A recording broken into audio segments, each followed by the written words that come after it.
En train de prendre une allure particulièrement inquiétante. Invité par la Chambre haute du Parlement, le vice-premier ministre en charge de l'Intérieur et de la Sécurité, Évariste Bochab, a répondu ce jeudi 5 mai 2016 à la question orale avec débat lui adressé par les sénateurs MLC Massoudi Kalombo Bin Massoudi, question portant notamment sur les dédoublements des partis politiques en RDC.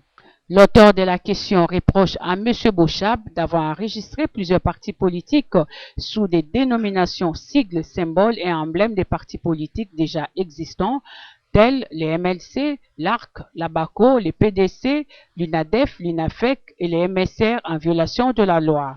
N'ayant pas été convaincu par les explications fournies par le vice-premier ministre qui a réfuté toute responsabilité dans ces dossiers, le sénateur MLC Massoudi Kalombo Bin Massoudi a émis quelques recommandations, notamment les reports d'un bon nombre de ces arrêtés, car, dit-il, jamais M. Bochab n'accepterait d'apposer sa signature sur un document portant création du PPRD bar libéral, de respecter la loi sur la liberté et les droits civils en lieu et place d'appeler les peuples au dialogue.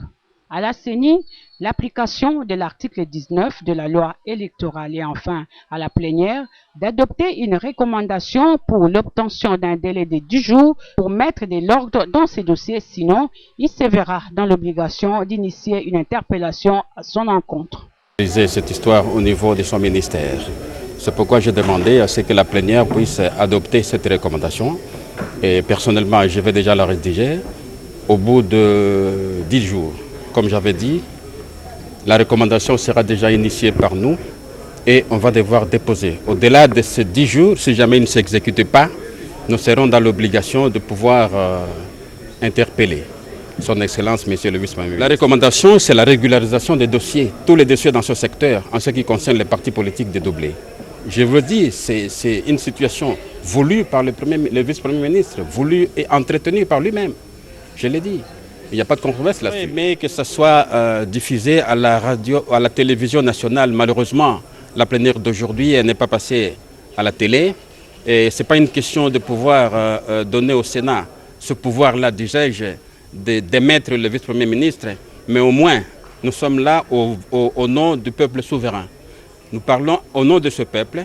J'aurais aimé que ce peuple suive ce que nous nous sommes dit ici, pendant nos échanges, au bout desquels il est démontré ouvertement que le vice-premier ministre n'a pas su répondre de ses attributions.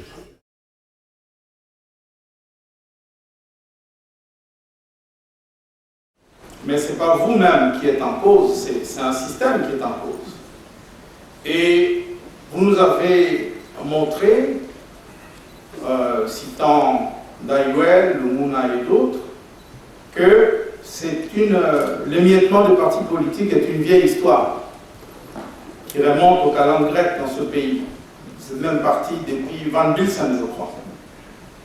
Bon, alors ça veut dire quoi? Vous considérez que c'est une fatalité à laquelle personne ne peut rien?